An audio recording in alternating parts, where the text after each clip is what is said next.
მოგესალმებით. დღეს ვისაუბრებთ ბოლო პერიოდის ერთ-ერთ ყველაზე აქტუალურ თემაზე. ეს არის შრომითი უსაფრთხოება, რომელიც ობიექტზე საველე სამუშაოების შესრულებისას განსაკუთრებით მნიშვნელოვანია. თუ ფიქრობთ, რომ ობიექტზე ადამიანის უსაფრთხოება მხოლოდ ჩაფხუტი, ხელთათმანები და სამშენებლო სათვალეა, მაშინ საინტერესო იქნება თქვენთვის იმის გაგება, რომ ეს ყველაფერი უსაფრთხოების პირამიდაში ერთ-ერთ ყველაზე ბოლო საფეხურს იკავებს.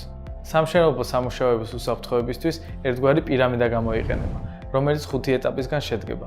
პირველი და ყველაზე მნიშვნელოვანი კი რისკების შეფასებაა.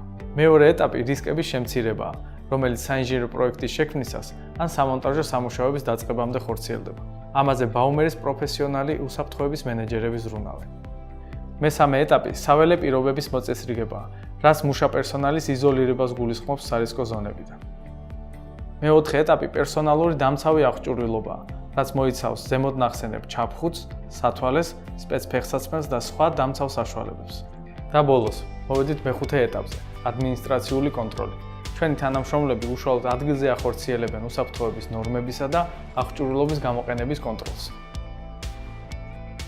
ბაუმერისთვის თანამშრომლების უსაფრთხოება და ჯანმრთელობა ყველაზე მნიშვნელოვანია.